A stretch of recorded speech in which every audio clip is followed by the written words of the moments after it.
Well, hi, Katie. Welcome back to the Author Revolution podcast. I'm so excited to have you back. How have you been?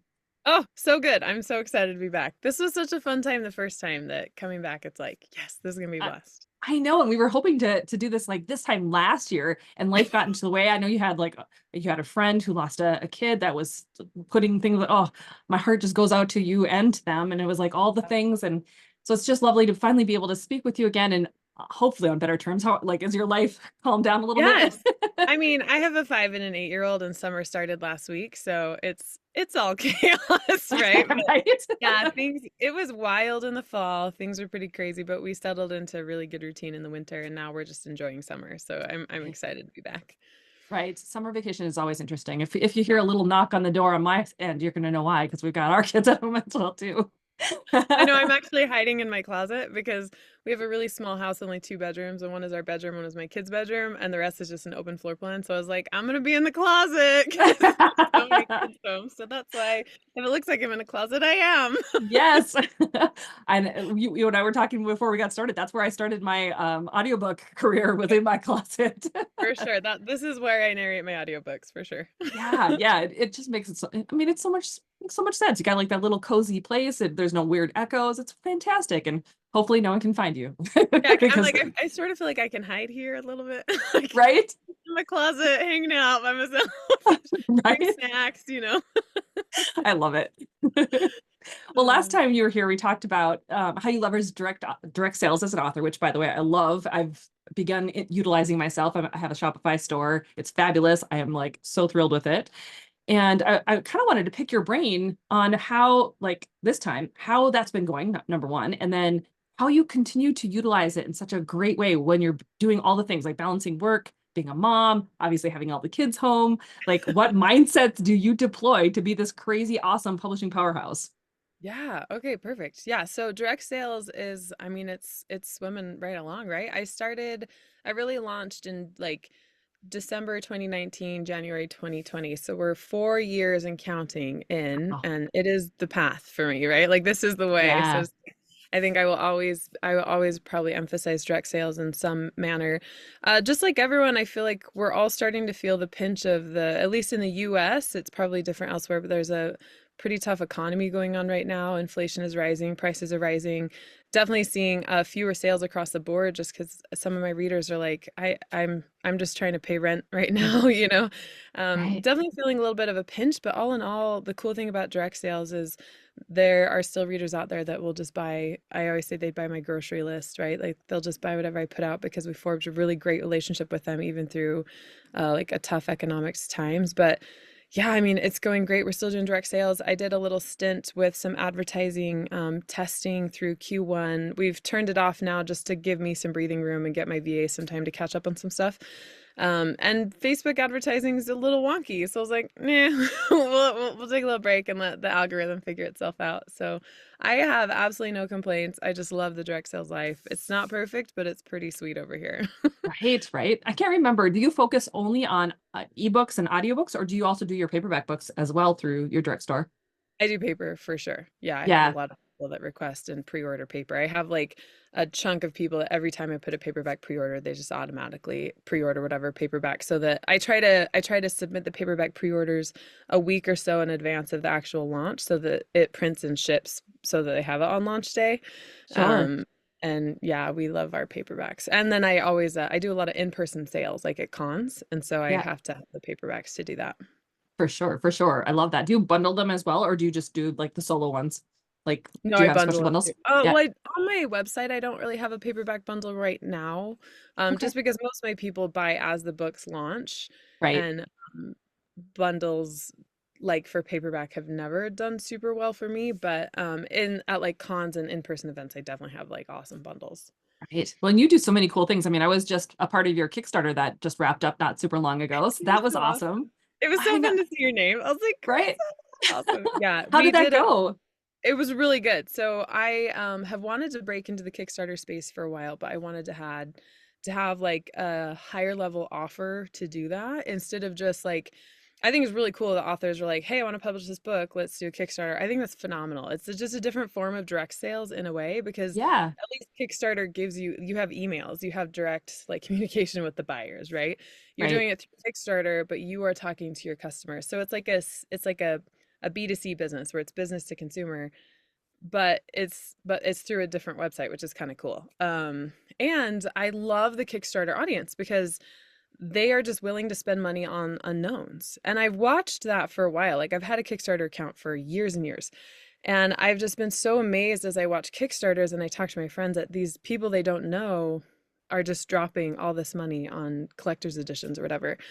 So it was the 10th anniversary of me launching my first book and my most popular book, Miss Mabel's School for Girls. So I was like, let's do a Kickstarter. And my fans have been waiting for hardcovers for a long time. They've wanted a special edition for a while. So my children's book illustrator agreed to do illustrations. We did a deluxe illustrated edition of Miss Mabel's and we did the Kickstarter. We did about just barely under 25,000 with a goal, I think it Wow. was 12. Yeah, it's pretty That fun. is so amazing. I was really excited about it. Yeah. And so we did the special edition Kickstarter. It was amazing. I mean, you're like a business nerd like I am. And so what was fascinating to me is 50% of sales came from Kickstarter. So that was really cool proof that the platform itself brought new like people to me. And some of those people might Right. have been my established audience that had followed the Kickstarter, but there were people I didn't know that Kickstarter was bringing to me. So it's cool to prove that Kickstarter itself does a lot of groundwork and they bring new people. And those new people were buying at $100 average order value. Wow. $100 AOV is wild. Like I'm That is excited. amazing. Yeah, like when I'm doing sales on my website, I'm excited about a $20 AOV Right. because books have a low price point. They're like 7.99 to 9.99 or whatever. I price them at 7.99 on my website. So $100 AOV on an unknown author was just amazing to me. So that was really, really cool to prove out. So now we have I'm doing a new thing where every 6 months we're doing a new special edition in my Bianca books. And I'm just so that my readers can get these special editions and these hardcovers, and I can meet new readers that way. But also, it'll be fun to test out as an income stream if we just have a new Kickstarter every 6 months, and if we can pull profit from it. I'm just testing. Like this is a cool way to potentially diversify income streams, and I'm looking to see if it'll work, which I is I fun. love Like that. it's a really fun one. Yeah. Yeah. I love that you have that mentality too. Like I talk about that a lot on the podcast where it's like just come at it with curiosity, see how it's going to work. Like test it and see what's going to happen and maybe it's for you, maybe it's not for you or maybe you think it's not for you and you just have to unlearn what you've learned already to relearn it and see what happens this time around, you Oh, know? that's beautiful. Yeah. Yeah. The coming at it with curiosity and not judgment is a huge mindset. Mm. Um, that can be really hard to overcome at first because we feel like judgment protects us. Right. Mm. Right. And we think when we've locked in the knowing of something that maybe it's always going to stay the same, but sometimes things shift, like audiences shift, the way that people purchase shifts, the way that we are and the way that we come about our career shifts. It's like we're different people than we were even 2 years ago, a year ago, 5 months ago, whatever. And so when Yes. you come at it from a different angle, sometimes it's just like, why did this not work last time? This is so great. Well, and there's so many data points in a single test that you don't have the answer for, right? So we're testing this Kickstarter potentially like income stream out, but I'm not going to actually like weigh judgment on it for 4 books because it's so hard to say with one book. With 2 books, you have some repetitive data points. With 3 books, you're getting there. But with four, and that's like the 4 volume set that I have, or 4 book volume that I have, that's when I can say, okay, we've seen this data, we've seen it track like this, we've accounted for potential just like errors or like weird market fluctuations. We can say if this is actually a realistic thing, as long as I'm not losing money every time, right? So Yeah. yeah, I think you're onto something there. And we always assume that because it was, it will be, and that's just not true. Right, right. Well, yeah, and it's like those authors who come at their new launches and they're like, it'll be fine, but it's not going to do a whole lot because none of my other series have done a whole lot. None of my other books have come. You know what I mean? That the mentality. I'm like, but this could be your breakout one. What if it was the right one? What if this is the one that hit just right? Like, get excited for that. Be envisioning that. Why are you already putting yourself on the wrong path before you get started? Yeah, it's like I've had people say it to me before, and all I've said is, yeah, probably because you say so. Like Oh, if you're gonna like approach it with that sort of like all my others is so bad, this probably will too, then you're already sabotaging your own success because there are yeah. probably so many opportunities you're not taking or noticing because you're already in a mindset of this isn't gonna work. Yep. So it really like cuts down what is possible and what your success is. And I think we do that we think it's self-preservation. We think we're like trying to get ourselves ready for the inevitable crush that's coming, but actually we're just creating the monster that we're afraid of. It's so interesting. Right. It is so interesting, isn't it? It's Yeah. that law of attraction in motion where all of a sudden we're bringing to us the thing that we're fearing because we're so interested in looking at the wrong side of the spectrum that we're like, oh, this thing might happen. And so then we look for the evidence of it happening and We find validate it. ourselves. Yeah, Your brain is a great evidence seeker. Like it we are great is. evidence seekers, and you will find evidence for whatever you want to believe, no matter what. Yeah. Yeah. Oh my True. gosh. Okay, so I got to know how many books do you publish? You're publishing so many books. How many books do you have now? Um, we tried counting for a podcast I did 2 days ago, and I was like, I don't know. It ended up being somewhere between 70 and 80 titles. And titles encompass everything from short stories to novels to novelettes. Like it's kind of the whole range. And the reason it's that way is because of the structure that I've chosen to connect with my business. So I write under the fantasy world of Alcara, so it's all the same umbrella. And I tried clean contemporary romance. I have a 10-book series, and I have like a 5-book chick lit series and some like short stories that I had done with those for the readers. But I just threw like 4 years, no, 2 years ago. I can't remember, a couple years ago. I threw all of those, it was 2 years ago, 2.5 years ago, I threw all of those into KU and I took them down everywhere else. And then I just stopped. I got rid of the email list, the Facebook page. I stopped supporting it. So they're still out there, but I don't do anything with them because I found that splitting my focus between two genres was sabotaging the success of either. And I didn't really want to be in the fantasy or the romance world. So I threw myself all into romance. So I have all those titles, and then I have over 50 titles in Alcara. I have something called the Reader Request Series, which is where readers can.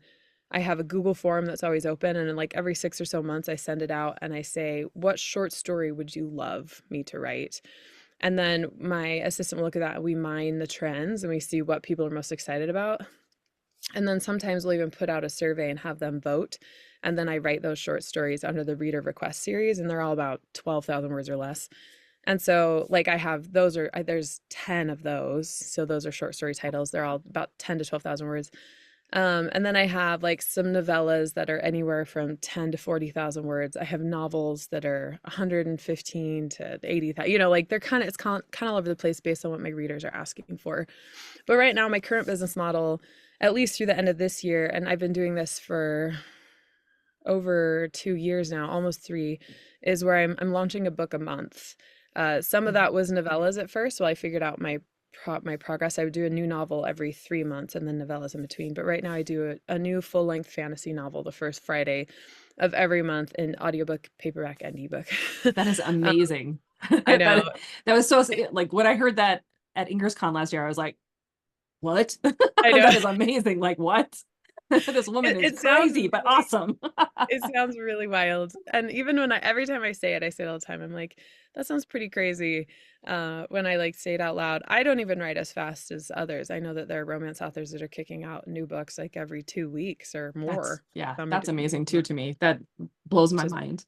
yeah, I think the genre conventions can work for or against you in that. But I do that because I love writing. Like I am such a stupid nerd for writing. Like I do and love to write 6 to 8 hours. Like I will be on my computer 6 to 8 hours writing a day when my kids are in school. It's Right. obviously not happening right now.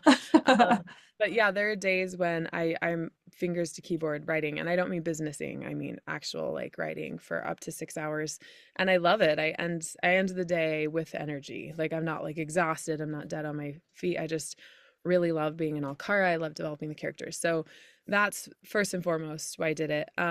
I also wanted to do it every month as a cash flow generator. I wanted to try the rapid release. I wanted to see when I launch products, people buy. And so maybe I could run cash flow so I don't have to advertise, and then have a slow growth audience goal where I'm not trying to rapidly pull in leads through ads, but I'm just trying to like build out like established cash flow with the audience I have, and then have them help me do a slow growth system where we gradually see increases over time while I'm launching these Right. new products, which then buys me this back catalog to have as assets to then produce more income streams, and diversification was kind of my long-term picture here, because it got me writing, interacting with readers, and creating a cash flow that's sustainable. So that's kind of been the goal. And then on the side, we'll try out these like Kickstarters, or I have a audiobook production company that I'm talking to that potentially wants to license some rights and pay me to narrate some books of mine. So, it's like we're able to then diversify with all the content that I have.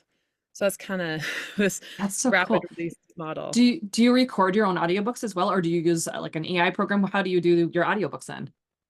So like a couple years ago, 3 years ago, 3.5 years ago, I was almost insolvent. I was rock bottom, crashing stuff into the ground. Things were really ugly.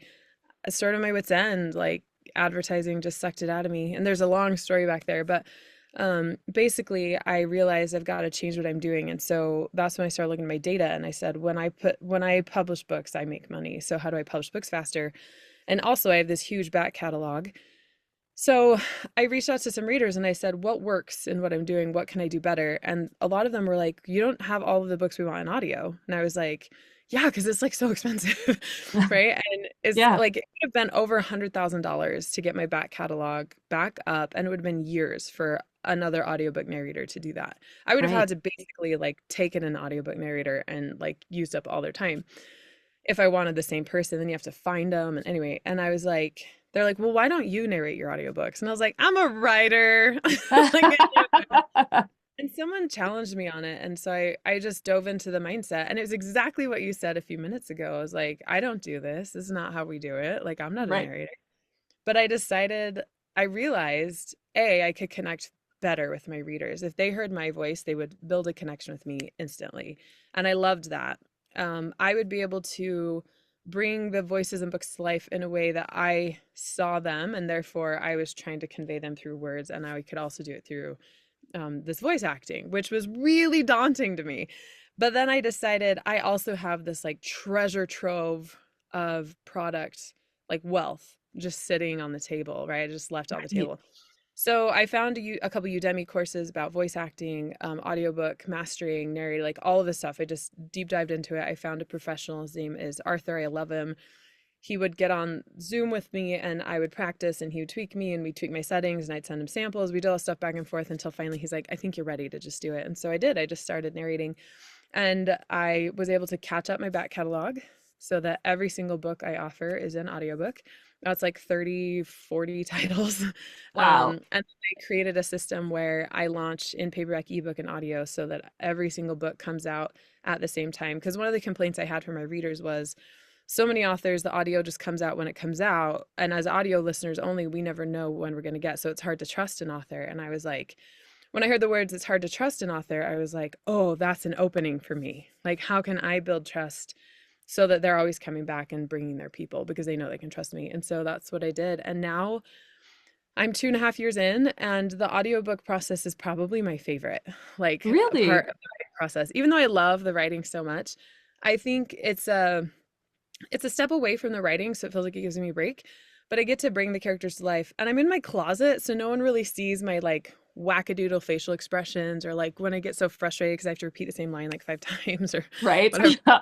All the swear It's words like that come out when you do yes, that. it's really or like like I do accents, and so I have to like stop and practice and re-listen and stop and practice, and then like I have to make sure that if I haven't done the accent in like 5 days, I have to go listen, practice it. So I'm like trying to keep consistency and stuff. So yeah, it's it's been super fun process. I really love it. I'm actually doing my own mastering now. Arthur taught me how to do the mastering. So the whole process is mine, which has actually worked a lot because it's opened up some opportunities for me. And now I have this whole backlog of audio that I'm able to start divvying out as assets. Because I can prove that people are interested in buying my books. And so I have these companies that are coming to me and saying, hey, we want to license your book for 7 years, or um, like I've just been talking to Spotify and a whole bunch of other things because I have all of this stuff. And a lot of audiobook places are like, you do an audiobook a month, because that's even more unusual than an ebook a month. And it Sure. just gives me diversification power, which I really love. That's amazing. Okay, so now I need to know. I have to understand, what does a day in the life of Katie look like in the process of writing these books, like creating the Oh, audiobooks, mastering the audiobooks? How does this go? Like, what does it look like? yeah. Okay, so let's assume my kids are in school. Okay, let's We'll assume. do like a day in life of kids in school edition. So I get up with my kids, get them to the bus, and I come home usually at 7:45. I'm home. and I give myself until about 8 o'clock. But usually at 8 o'clock, I stand a lot to work. I don't sit a lot to write. I'm either, it depends on what my current deadline is. I normally have like 2 to 3 deadlines in a given day, like in a given time period, that I have different deadlines that are sort of like I'm just aware of. If I have a writing deadline coming up, then I'll probably dedicate 8 until 10 to writing. I'll just stand or sit and write for that long. And then I always go for a hike around 10 to 11 with my dogs. So for an hour hike, come back. I work until lunch, like 12 to 1. And then usually after I eat lunch and I've written for about 3 to 4 hours, then I'll come into here and I'll record for at least an hour. So I almost always, at least because I've been catching up my audio is all caught up. It has been for about a year. There's still a few things I'm now re-recording. So I had different voice actors, but now I'm going back through and re-recording them so that all of my books are in my voice and it's really consistent and predictable for my readers. Mm. I do at least an hour a day, but like I was just under deadline this last week because I had to kick an audiobook to my proofing team. So I was doing sometimes 2 hours. And then once that's done, I'll go back out. And it's normally about 2 or 3 o'clock at that point. My kids get home at 4. I take my kids to the bus. My neighbor brings them home. Anyway, so then I'll write or I'll do business and email for a couple hours, like if I need it. So I try to do all the writing and creative first, and then I put the business stuff off until the afternoon when I'm more tired. If Right. I am tired, the audiobook process is more draining for me than the writing process. And I think it's just because I'm talking out loud and I have headphones on. Mm. And I'm doing more emotive acting as I like kind of get into the story and I have to like stop and listen and that kind of thing. And then I'm done, close my computer, done for the day. And I hang out with my kids and I run my house and I have fun with my family. And then I get up and I do it again the next day. If I don't have an audio project, which does happen, then I will just write from 8 to 4. And I'll have like, I write outside on my porch a lot when the weather's good. I do an hour hike. Sometimes I'll go stack firewood or something. I'll kind of like clean my house in between writing sprints. But there are days where I've very happily written for at least 7 hours, and it's really fun. Wow. Well, If so yeah, to me, it just sounds like it's really just the consistency of your routine. Like you know what to be expected, and so therefore you don't deviate from it because you've already locked in what has to get done. Does that sound yes, accurate? I Yeah. always know the target. I think that was a mindset to learn too. It's like not just have, well, I need to finish this draft. It's I need to finish this draft by this day because Yeah. someone's waiting for it. Because that makes a difference. Like right now, the draft I'm on, I promised my editing team to have it by the 10th. But before I was like, I just need to get finished. I was like, no, no, no, I gotta lock this in. And now I'm like, oh, like I gotta get that done. Like it's the 6th. So it like kind of drives that, okay, I gotta focus on this because I've, like I have to get like certain things have to move into place for them to work out. So yeah, I Absolutely. think that's the other mindset here that's really key that was the game changer for me. I mean, there's a lot I had to learn, but the game changer for me was I took on a lot of people's beliefs and fears about this process. So many people said to me like, I would hate writing if I wrote that much, or I can't do that because my writing would suck. That was another one that hit really close to home, is people like, I couldn't write that much because my writing would suck. Because I guess the idea is that they pour so much of their energy that they're just like putting words down because they're trying to meet a word goal instead of actually caring Mm. about the draft. And I sat with that for a long time. And I remember thinking, I don't know if this is my fear. Like, I think I've picked this up from someone else. But then I ask myself, so I was a pediatric nurse before I became a writer. And I remember asking myself, like, this doesn't make sense because I would work 18-hour shifts. There was one time during RSV season, I worked 12-hour to 14-hour night shifts every night for 2 weeks solid. And I never got worse as a nurse. Like I remember thinking Right. like I would work 12-hour shifts and sometimes I'd be tired and be ready to go home, but I was never like, I'm never doing this again. F this. I'm a terrible nurse. I can't get this IV. So I remember thinking like, I don't know if that's true. And the moment I questioned, I don't know if this is true, I realized I had been mentally holding myself back from being able to write for long stretches of time. Ah, And it sort of unlocked it for me. Like I don't have to hold on to that belief from someone else, right? And right? this is what I get the most feedback on, is so many people say to me, I would never be able to write that much. I would hate it. Or I would never be able to write that much. My writing would suck. And that is okay and maybe true for them. The problem here was not that they were saying it to me. The problem was that I was picking it up and making it my truth. And it wasn't, because I freaking Yeah. love writing. So once I unlocked that and I was like, no, no, it's different for me. This is where I'm happiest. I also said to my editing team, you have got to be 1000% honest about everything in these stories because we are proving out whether I can do a book a month with high quality. Like the stories cannot suffer. They cannot suffer. If it's not working, we'll scale back to every 2 months. But I need to know if the stories are getting better or worse. And they Oh, knew I that's had so very key. explicit instructions and they were very honest. There were some things that were like, this really isn't working, blah, but it was specific to the story. Overall, they said, your writing is getting better with every book. Like these are so much better than what you did before. So that's when I knew I had just been holding on to someone else's fear. Right. Well, and that's so key. I talk a lot about that with just like manifestation stuff too. Like when we started talking about like the millionaire author destiny kind of concept, the reason I chose that phrase was because it was such a trigger phrase. People were like, "I'll never make $1 million as an author." Like like millionaire was just like something that would make them cringe internally. And it was like, but does that have to be true? Like, does Yes. that have to be true? Question it. And that's just I found that to be such a valuable pause moment where if you can actually stop and think and ask yourself that question, it's going to unlock some things for you. And you're going to be like, maybe yes, but maybe no, maybe it's not actually true. And if it's not true, Yes. then what gets to be more true for you? It's so Yes. good. Yeah. And I That's so think cool.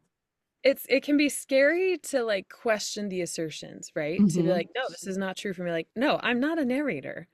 But then like to be willing to say, but I physically could be. Like Right. I speak, therefore, like I could be. And that willingness to say, well, maybe is really what took me into the path that I'm so grateful for today, right? Like I'm Yeah, so grateful for the stabilization that being in the audiobook market has given me. And I think really you don't necessarily have to have the answers, but just that willingness to say, well, maybe. And sometimes the maybe is gonna be like, nope, definitely not. Reaffirm to that. uh, But maybe it's like, well, maybe I could. And then you find a different path, which is really fun yeah. and really cool. Yeah, because sometimes it just means taking that step forward, just coming again at curiosity and like making a decision just to try. And that decision to try can open up so many new things. I mean, uh, we talk about this a lot where we're trying to manifest things. And sometimes when we're in the beginning stages of it, it's just little steps first in order to, and you just keep making those little steps until all of a sudden you look back and you're like, holy cow, I've got 80 books in my backlist Yeah. Yes. in 3 different versions. You know what I Yes. mean? Yeah, Yes. it's Yes. amazing. I when I ask people ask me, especially parents ask me a lot of advice like how do you do it, how do you maintain this, and really my overwhelming response is, this might even segue us a little bit, but it's the big or little things add up to big things over time. I cannot overstate how grateful I am when all of those little things suddenly add up to a finished manuscript. That when I look back, I'm like, if I hadn't done the little moments, I'd still be weeks behind where I am right now. And I'm so grateful in that moment that those little things added up to something big. It's huge, right? It all matters. It all counts. Absolutely. So let's take that around to the whole being a mom with a crazy schedule. Like, how do you balance all of this stuff? I mean, you're a mom, you're a spouse, you're a friend, you're an entrepreneur. Like, how do you keep this production schedule and just still stay sane? Yeah. Yeah, I mean it comes down to big rocks, little sand, right? You know the story of like you have a jar and you can't get all the sand and all the rock. Like you can't put the sand in and then get the big rocks. You have to put the big rocks and then sand. I think I just know my big rocks. And Sure. it's always like health and family first, right? Like I still work out, I hike my dogs, I take care of my kids. We have like one-on-one time with each child. I like help run the house. So I know my big things. And then I just really sort of have like an organized approach to it. I know like we're going to do laundry on the weekends. It's a Saturday and Sunday thing. So I don't worry about it during the week, right? My kids have started doing chores. So I know that 30 minutes of my day is going to be teaching them how to do the chores and letting it be imperfect. That's the thing. Like as a Yes. mom, it's fine that the spoons and the forks are crossed in the drawer. I don't need to stop and take the time to fix them, right? And I don't want my kids to see that either. So it's like, yeah, the floor could probably have been vacuumed better, but I'm just going to let it be good enough because my 8-year-old did it or whatever. So I think letting go of expectations of perfection has been really powerful for me. And then really the winner here for keeping this production schedule in the midst of all this is I just know exactly when I'm supposed to be where. So this is what I mean by that. Assume a 4-week month. pretty much every month. Anything more than that is going to be bonus for me. The first week of the month, all that I know is I'm going to be finalizing a plot and audiobook recording, and then I'll sprinkle in some like email scheduling and business stuff. The second week of the month, I am first drafting. That's it. Like I'll spend an hour catching up with readers, answering emails, assigning tasks to my team a day, if even that much, but the rest is just first drafting. And I do anywhere from 10 to 15,000 words a day when I first draft, because I'm also writing up to 6 to 7 hours, right? And Right. sometimes I can do that in 4 hours and then I have some time to whatever. The third week of the month is second drafting, and that's where I go clean it up. That one's my longest, so sometimes that spills into the fourth week. And then the fourth week, I do a big overall third draft. Usually takes about 3 days because I'm zipping through it. And then on the 25th of every month, the 25th, that is when I send my book to editing. And on the 25th of the month, all of my edits from the previous month are ready to go. So I either start doing those edits so that by the first week of the next month, I'm ready to audiobook record, or I'm like editing and I'm plotting, I'm catching up on business stuff, I'm taking a break. I have about a 5 to 6 day span usually where I can have a lot of fluidity and say what needs to be done, what's a priority, because I don't have to be drafting right now. Mm. Um, that's kind of what it has looked like when school is in session, right? Right. Right. Um, but my kids are, and I also have had up until now like younger kids. So you may have like a 3 and a 4 year old. Like my 4 year old did t-ball, but that wasn't a big deal. But now I have kids that are like we're looking at like football and baseball and soccer. So we have all these other activities. So next year it's going to be different for me, and I think this is important because next year I'm going to probably back off my publishing schedule so it's every other month that I publish, because I just have a little more mom juice I have to give to the kids for after school Right. stuff and still run the house. So I'll just back down a little bit and say, yeah, I just know now I'm going to have to give more time into my kids, which is they are number one, right? So that's why I said I'm doing a book a month through the end of this year, because we're stacked to be able to make that true. But in 2025, we'll probably be doing something a little different. Like the Kickstarters actually buy me time Sure. because my VA can do up a lot of that setup, right? The Kickstarters buy me some time, and then just depending on some announcements that we have rolling out, we'll kind of see what it is. But that I mean that's basically the gist. Like I know when and where the big things have to happen, and I'll be like, okay, it's the second week of the month, I'm halfway through the second week, I'm only a quarter of the way through the second draft. I either have to pick up the pace or I'm gonna have to pick up the slack in the third week, and I think I can do that because blah blah blah blah. And so I just in generally can like look at something and know like I'm ahead of or behind the game and then react accordingly. Right. um yeah, I think that's helpful also. That's so good. Now, do your kids know about like your routine and your schedule and like what mom does so that they have kind of a grasp and concept on that as well? Yeah, Yeah. so well, they kind of do. Like I try to be very clear like what I so now that it's summer, all bets are off, right? And my Yep. goal is to like really enjoy summer with them and be outside in the mountains. I live in the mountains of Montana, literally in the mountains of Montana. We're at the end of a dirt road up on the mountains, and we want to enjoy this with them. So in the morning, I wake up at like 6 or 7, just whenever I naturally wake up, and the kids know I'm going to work for a couple hours, and I usually try to get my writing in. And then I'll tell him like I'm gonna work until 9 o'clock, and then it's mom time, and we'll do mom time until like 2 or 3. So we're doing our fun activity for the day. We're playing. We're like hiking our dogs. We're just doing whatever. And then when they're starting to get tired because we play outside a lot, and we have screen time, they know that when they're on screens, mom is also on a screen. So we all do screen time together for like an hour, and that's where I'll catch up Sure. with my team or whatever. And then I after the hour we close the computer and it's back to like whatever it is we're doing. And then usually in the evening after I put them to bed around 8, I'll log in and get like another hour in if I'm not too tired. But if I'm too tired, I'll go back to bed. So or I'll go to bed. So Right. yeah, it's I very love like that you flow with it though. I love that concept yeah. because there's so many people that get rigid about like what their schedule should look like. And then if they get sick or someone in their family gets sick or if their kids have something that goes on, they feel like they're falling behind because they haven't given themselves permission to allow that ebb and flow of like how it gets to work for them. You know what I mean? It's so Yes. And good.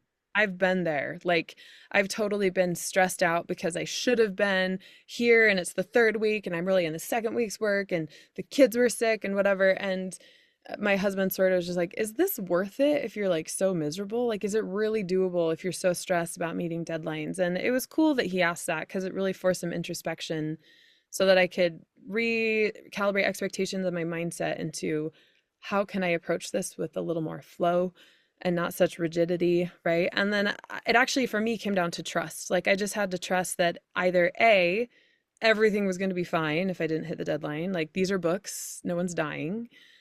Or B, I'll just make it happen. So I have 4 days to finish this book and have it ready for edits. And I haven't even started the third draft, which is usually where the third draft is going to take about 4 days. And I'm looking at that and I'm just like, I'm not going to stress about this. Like, I'm choosing not to stress about this because I trust myself to get it done. And usually going into it with that energy versus the stressed, harried, got to get this done, blah, blah, blah. The same amount of work gets done, but with a lot less energy output. And I probably write better with just a better energy of trust. And Absolutely. that has been it seems woo woo. Like I'll tell my husband like I trust myself to get it done. It's fine. And it usually Yeah. does get done. And like what's one more Yeah. day? If I tell my team like, "Hey, I'm going to do it on the 11th instead." No one's like got a gun to my head, right? So it's going to be fine. Like everything's going to be Right. fine.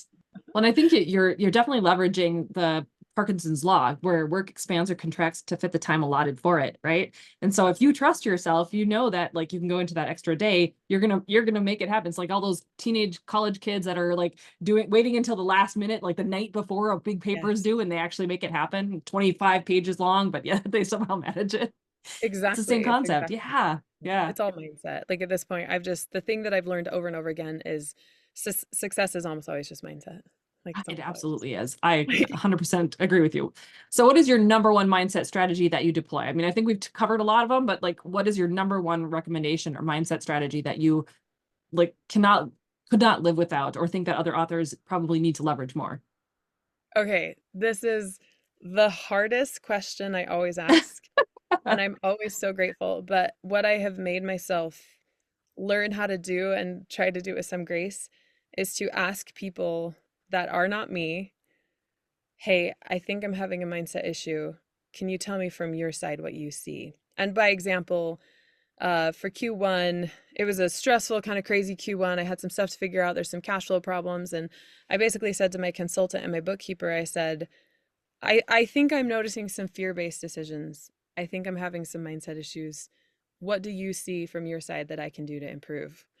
And to ask that question, yeah, it's like Yeah. you gotta be ready for like the feedback and like our egos take a blow, but they were kind of like, do you really want to know? And I was like, I want to improve. Like, I don't want to live like this. I don't want to be stressed.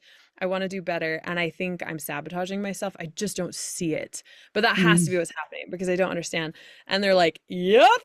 I just like laid it out, right? I was like, oh, I just took it and sat with it. Like I think asking outside of yourself, right? Like people that you trust, that you can explain in a very short sentence or explanation, this is what's going on. I think I have a mindset issue. Can you give me insight from what you see of me? Was really powerful. But then second to that, and sort of in conjunction with it, is you have to be willing to sit with what they say. And that doesn't mean that they have your answer. That means they are making observations from outside of you that you can leverage to get perspective. But then you sitting with it, accepting your imperfections, figuring out your best path and trusting that you'll find it is really the next step. And that's what I did.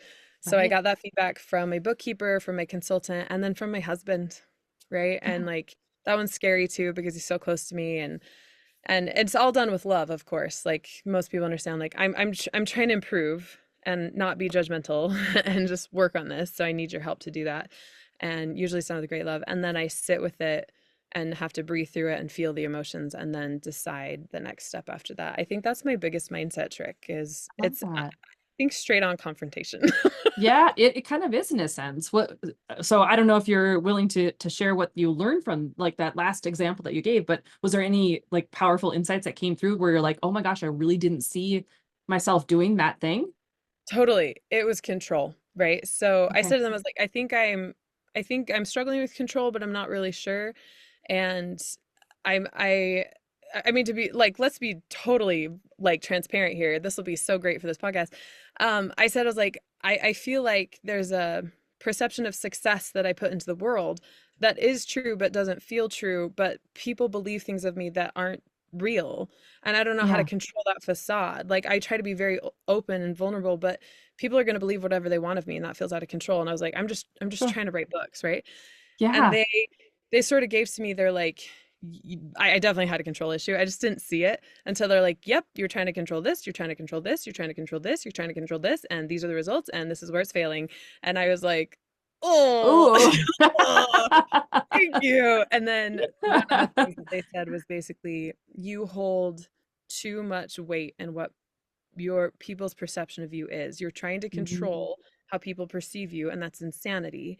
And you just need to like let go of what people care about you, which is such obvious advice. But when you're looking at it from a perspective of like being in the public eye, people forming assumptions about you based on how you present yourself, even when you're trying to be like the most transparent, open, that advice takes on a lot more ballast. And so Yeah. I realized I had to get to a place where I didn't actually care what anyone thought of me, right? Like what they think of me is their business, not mine, and not feel like I had to control public perception of whatever. Like as popularity increases, as more people read my books, I don't have control over that. I don't have control over what Yeah. people say or think about me, but I was trying to, right? And Ah, so sure, sure. yeah, and so it was just like learning how to sit with that and let go of that control and understand that this isn't my business what they think of me. I mean, obviously, like I'm I not. love that this is your lesson this year too, because I've talked about it on the podcast before, but my word of the year is let go. So I have a Oh, bracelet cool. that's let Yeah. go. So it's like, because I don't know if you know this about me, but I'm a double Virgo. And so I have control issues at times as well. So I'm like, Yeah. let it go. Yeah. Trying to remember the song. Yeah. Yes. Oh, just trying to like chill out and just let things be and trust that it gets to work out and trust that, like you said, their perceptions don't matter. My perceptions don't even really matter unless I am putting myself on the wrong path. You know what I mean? So it's like Exactly. Yeah, focus exactly. back around. Yeah.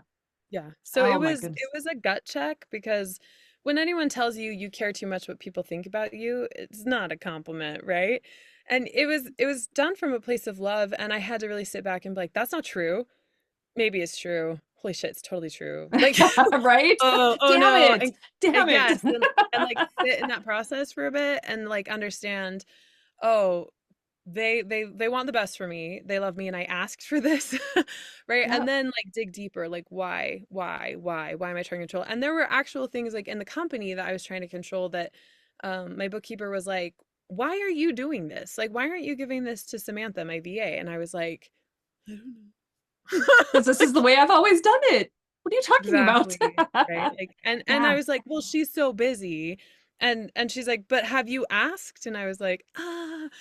So I like went to Yeah. my VA and I was just very humble. I was just like, I just had a whole dose of truth given to me and I think all of this is correct. And I just want to ask what you think of this too. So I basically put the same to my VA and I said, this is the control that I'm struggling with. This is why. This is what I want and how I want to improve. What's your side of this? And she shared it with me. And then I was like, what do you want to do more of? And it turns out I was assuming things totally wrong to reaffirm my own viewpoint, right? Like I was like, oh, she's Right. so busy. And she's like, I could totally take on more hours. I'm not that busy. I was like, so that's how our brain finds the truth that we want to affirm the viewpoint, Yeah. right? Yeah, It really totally. does. It really does. Oh gosh. Yeah. And it So it sounds like so the lesson I'm also hearing here too is like there is a fine balance between seeing the need for control, like having your weeks divvied out where you know your routine, you know how things are going to work, you know if you're ahead of the schedule or behind the schedule and all the things. There's a power in that because it holds you accountable and keeps you on track. But there's also that line where you cross over where you get to be too much control. So there's a balance absolutely. between having both. And I think it's so powerful to be in that balance because you need to know when to let it go and give it to someone else or have someone else help or get more feedback like you just said, but still know your flow so that those boundaries, because I think for people like us probably having those boundaries, having that schedule, it feels good too. It keeps us like our minds happy. We're not like going, I have no idea where we are right Yes. now. I'm stuck, I'm Yes. lost, I'm whatever. It keeps us balanced in that place. But it does get to the point where if you're not willing to, I don't know, shift things or Yes. check your assumptions, then The you're going to other be what I learned too is that I know when I'm in a healthy mindset around like, well, I need to know where I am in my process so I can establish realistic deadlines, right? That's yeah, healthy. That's yeah, fair.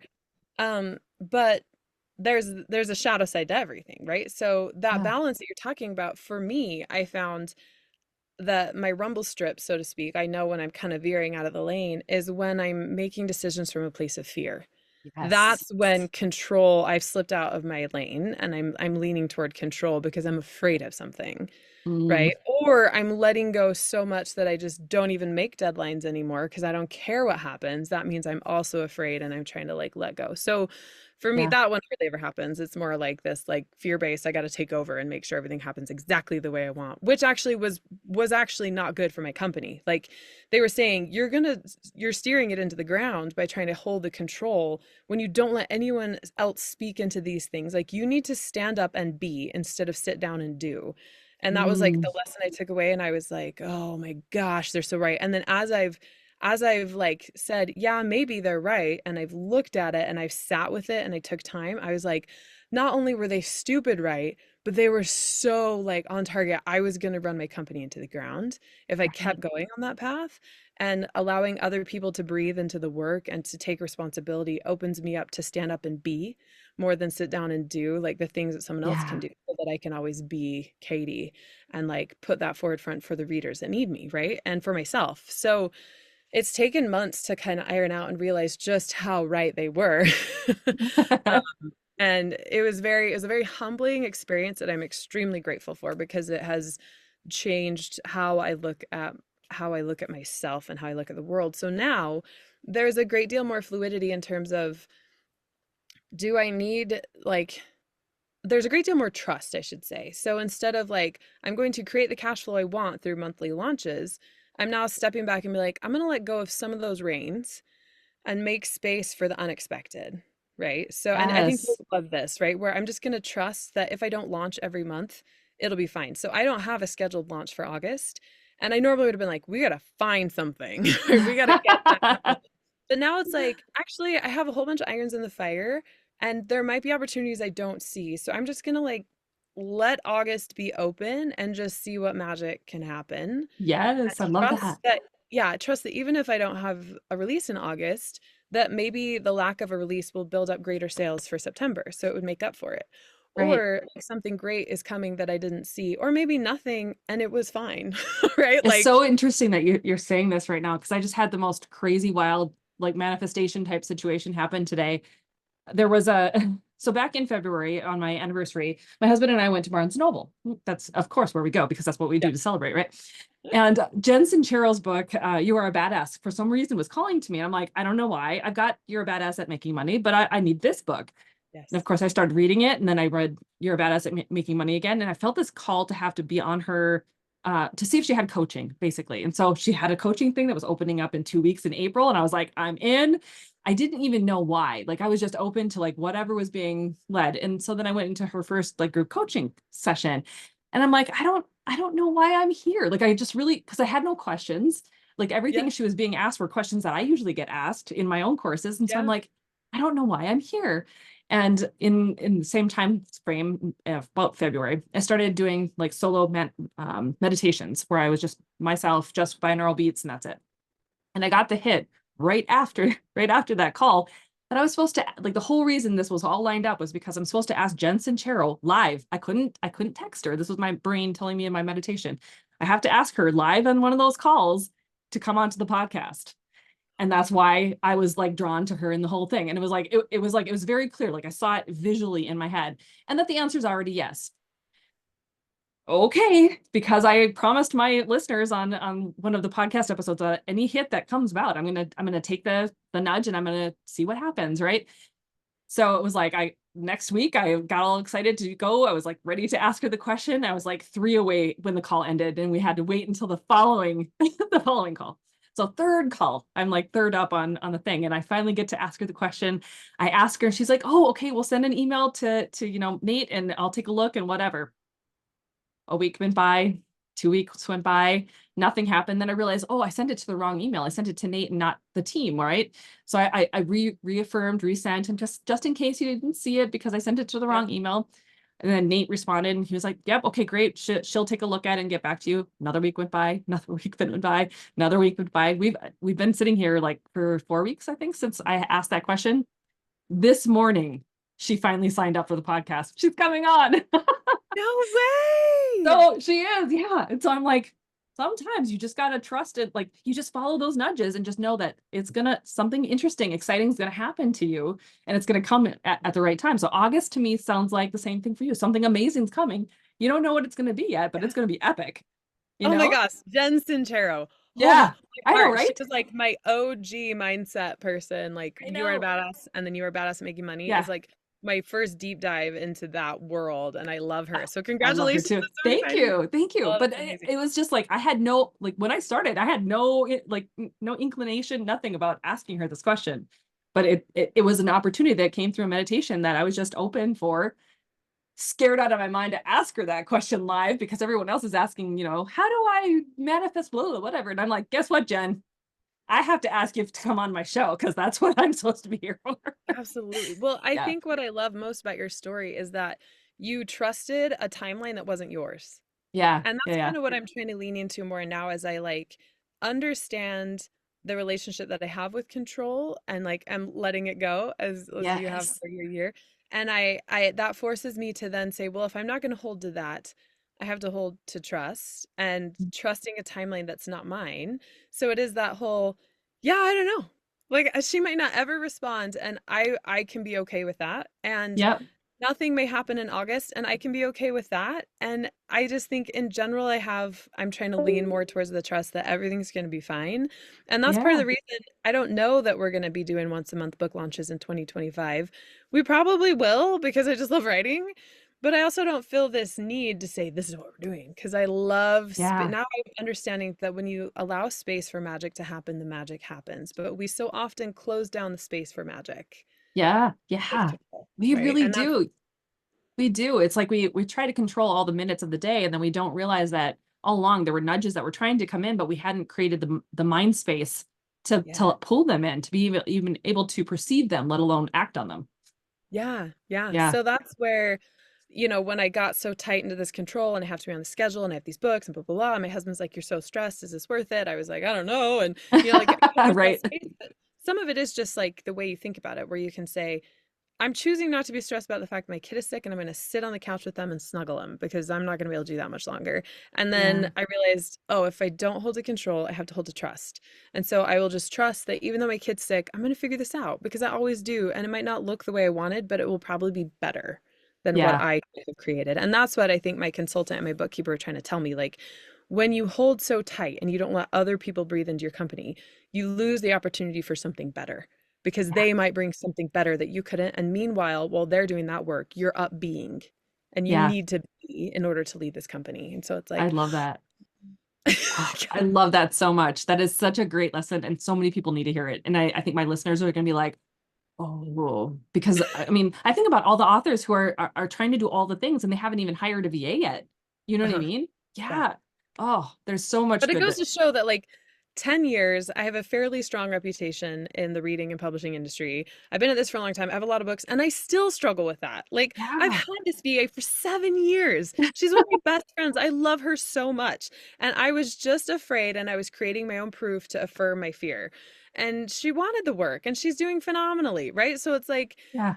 like even now I struggle with that. So I don't think anyone should judge themselves about it because we all do it, right? It's just new levels, new devils I kind was of just deal. gonna say the same thing. Yes. Ah, It's we're ridiculous. all working on the same. It's kind of like and I talk about this sometimes, but it's the lessons are a spiral. It's like you learn it on the outside of that spiral, and it cyclones inward, and until you really understand it. But it's like you have to keep circling it until it gets so ingrained that it becomes second nature. But sometimes you're learning it an awful Oh, lot of that's times. such a beautiful metaphor. I appreciate you saying that because there was frustration for me. It's like, oh my gosh, like I've been in therapy for years over my need for control, right? Like how am I still doing this? But I think that's such a beautiful way of looking at it and such a hopeful way because there is an end, right? Yeah. Yeah. But on your spiral down, you can look up and see how far you've come, right? Absolutely. Like you're actually like going somewhere and eventually it will come to a place where you look back and you don't struggle with it anymore and you didn't even realize it. So I appreciate that metaphor Yeah. because it gives me something visual when I get frustrated. I can be like, nope, we're good. I have Yep. a little more to Just doing learn. another loop. Just doing another loop through the spiral. It's okay. Yeah. Yeah, And no, it's I getting appreciate that a smaller. lot. I It's getting appreciate that a lot. shorter. I've Yeah. been thinking about how to deal with the frustration of how am I still struggling with the same problem? But Yeah. that's it. So I appreciate Yeah. that. And we do, and we're learning it all the time with the things that don't frustrate us too, right? We're learning the same types of things over and over again. And it's just the ones that really annoy us that are like, oh, why am I here again? Like, what? Those are the heart ones, right? Those are the Yeah, like really deep ones that really annoy us. right. Absolutely. Absolutely. I can so relate to that. Well, Katie, thank you so much. I think my audience has learned so much from you again and like taken so many cool and valuable insights and mindset tips to be able to really just level themselves up this year and do some really great things. So, where again can my audience go to find you, find out more about you, what you do, Alcara, all the things? Yeah, so katiecrossbooks.com. It's really your best spot. I'm on like Instagram, it's at Casey Writing. I'm on Facebook. You can look up Katie Cross author. I don't know, some Katie Cross author, I think. I don't even know. Google is your friend. You know, like Yeah, katiecrossbooks.com is really the best spot. There's a contact page, or you can email me. It's katie@kcrosswriting.com. awesome, awesome. Well, Katie, thank you so much for being Yeah, here. thank you. It's so fun to chat with you. We got to do it again. Absolutely, always. Thanks so much. Thank you.